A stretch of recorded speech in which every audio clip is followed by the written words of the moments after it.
If you're wondering if LOVEVERY's The Examiner play kit is worth it, the short answer is yes.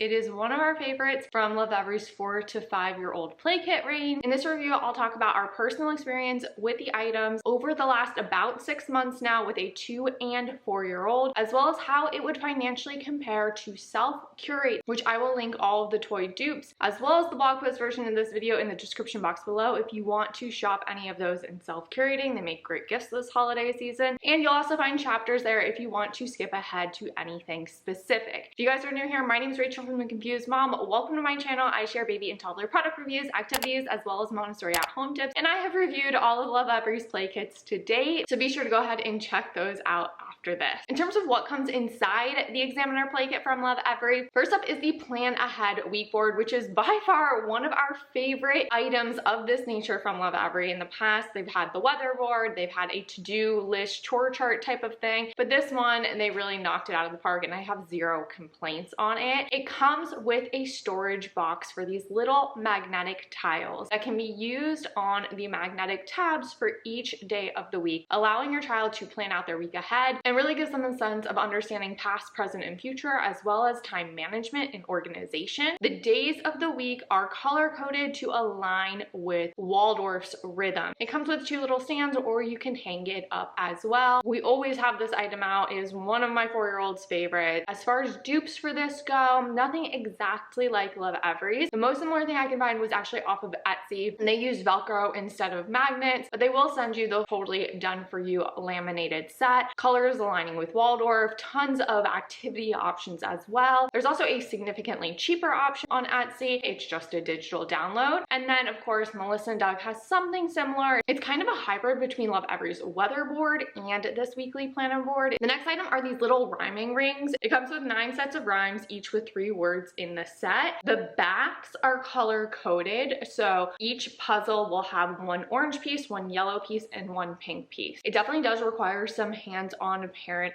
help in the early days, especially if you have a pre-reader. So how I taught my daughter to do this, because she had no idea what a rhyme was we lined up each of the different colored backs into columns, and then I taught her she's going to need 1 from each column in order to create her rhyme ring, which helped narrow down the pieces. And I used a whiteboard to write down each word as she was picking it up, and taught her where the ending sound was in the word, so she had both a visual cue and she heard herself saying it, where she could start to match the letters and sounds as we went through repeating the words. Now there's a big challenge here in that all of the puzzle pieces are the same shape, meaning that your child won't know if they made a mistake unless you tell them, or they hear it in another ring, or have like a rogue missing piece that they don't know where it fit. And I'd say this is the product that really makes this box suitable for 4.5-year-olds, because all the other items in here can be introduced way earlier in my opinion. Initially she would get really stuck, and now she's able to actually hear the rhyming sounds, and she makes up rhymes throughout the day. And what I love about this too is that you can really use this in so many ways and revamp it down the road, which I love. So you could play like a Go Fish version of this game, where you have a set of the rhyming puzzle pieces and your child has a set of the rhyming puzzle pieces, and you say, do you have something that rhymes with cone? And they would have to give it over. It's already become our most used puzzle in this 4 to 5-year-old age range. In terms of alternatives for this, there are no exact dupes with the actual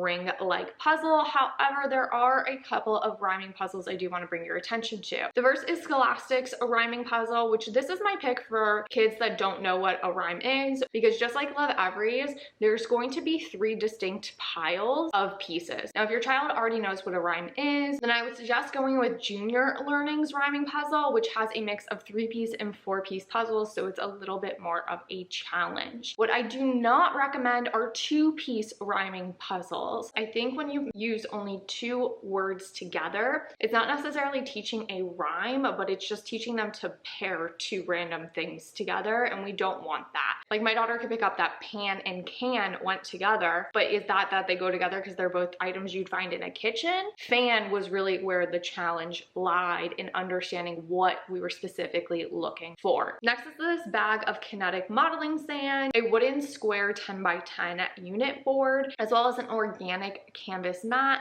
that wipes clean. Yes, that's right, the sand won't stick to it, and it has these little edges puffed up to hopefully keep the sand in place on the mat. And before I give my review for that, this also comes with these little unit block builder molds and double-sided activity cards for them to create different forms and shapes that act as a guide of how to use the molds with the sand to recreate the image. The sand is really high quality. We had just some basic kinetic sand as well as Lovevery's. You can see the different in color here. Hold is a lot stronger. It's a lot less messy too. My only complaint is that we didn't get more. My 4-year-old loves recreating the pictures, making her own. She understands how to do the molds, counting, all of it. It's a fantastic lesson in addition and subtraction. My 2-year-old loves to try to copy his sister, but he has a blast with it too. I keep it in one of these IKEA plastic bins, just ready to go. Whenever we need a last minute sensory activity, I just pull that out of the closet, pop it down, and they are seriously engaged with it for like 40 minutes, easy. They're obsessed. As far as alternatives and dupes, there's nothing exactly like Lovevery, so we're gonna have to talk through a few items here. In the blog post, we'll have even more options. You can obviously get some basic kinetic sand. You can also just get a Montessori mat to go with it. And then this is where it gets tricky. There are no math unit molds like Lovevery's. The shape of Lovevery stuff feels really familiar. And of course you can get like plastic or foam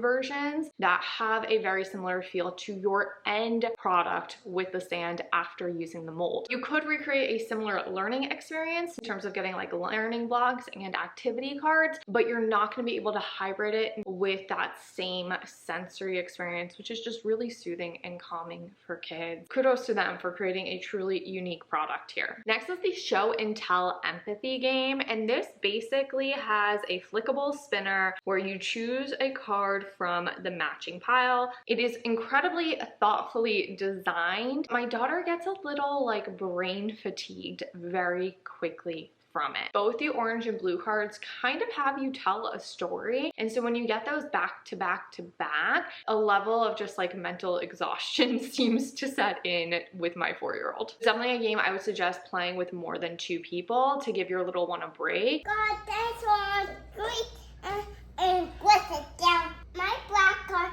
put it down. And so the little boy's annoyed because the dinosaur smushed down his car? Yeah. In terms of alternatives, feelings and dealings cards are going to be the most similar option to Lovevery. You can use Lovevery's prompts with these cards to create your own version of the game. However, if your kid can read, I would suggest this one instead. It's a little bit deeper. It has a lot of prompts already built in. It's definitely geared more to a 6-year-old and up crew, which leads me to the next set of dupes that I'd suggest, which are these create a story cards. And I personally prefer these a little bit more to Lovevery's game with the 4-year-old. I think it gives the opportunity to accomplish a lot of the same goal from Lovevery's game, but encourages a deeper focus. It doesn't necessarily put empathy and feelings at the forefront like Lovevery's game, but you could choose a single card and ask your child, what is this person feeling? Can you build me a story around it? Your kid may also just pick that up in their storytelling naturally. Next is the Time and Compare Stopwatch, which is a battery-powered digital stopwatch with easy to navigate buttons and a manual turn dial to save their last time. This is a huge hit. Both my kids are obsessed with it. They use it together. They fight over it. They like to time each other to race to see who can clean up the fastest. It is a blast. I highly suggest, if you don't get this play kit, getting a couple of stopwatches as stocking stuffers or little gifts for your kids to have on hand. The book that comes in this play kit is called The Appropriate Game, and here siblings learn what is and isn't appropriate for their family in different situations through real life moments and hypothetical questions. This is a great book in introducing really nuanced conversations to your child, especially if you have friends whose kids have different sets of rules than in your family. My 4-year-old, of course, loved reading it, and she spent the next 2 weeks asking, is this appropriate? Is that appropriate? Toddlers need that repetition, so I get why they did that, and it is a fantastic resource. I think in a past review I said it's like they almost took those psychology parenting Instagram accounts and turned them into books to help parents bring those scripts to life, and this certainly did that. My daughter really understands things a lot better, and I do see this with my son being a huge help. In terms of alternatives for this, I'd say the most similar book is going to be What Would You Do? Some of the examples do skew a bit older than this preschool age range, so it's definitely a book to have on hand for the next few years. And then the other options are going to be like What Should Darla Do and What Should Danny Do, which are these choose your own adventure books about making good and bad choices. I personally recommend What Should Darla Do. Yes, Yes, it is a girlier book,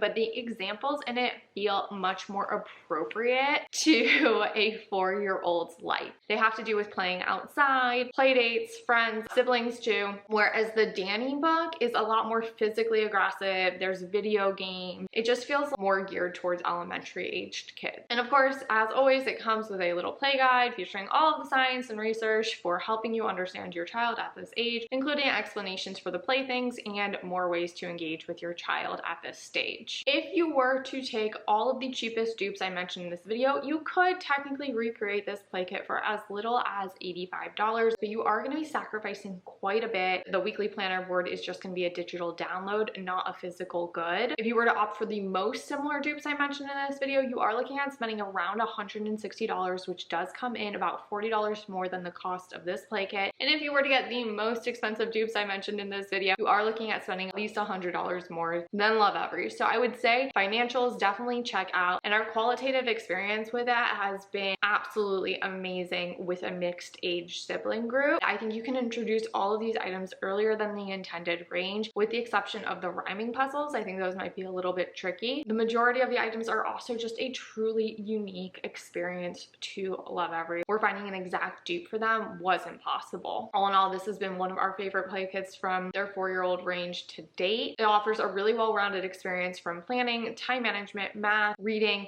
and even social emotional skills. So they really have you covered kind of on all fronts here. And I'd love to hear from you guys. Is this something that you're planning to getting? Is this something that you plan to self-curate? Which of the items seem most interesting? Which were the biggest duds for you? Drop them in the comments. Help other families out. Don't forget to hit that subscribe and notification bell so you don't miss future Lovevery play kit reviews. And in the meantime, go back and check out those past ones. Check out my gift guides. And as always, my name's Rachel. Have a good one.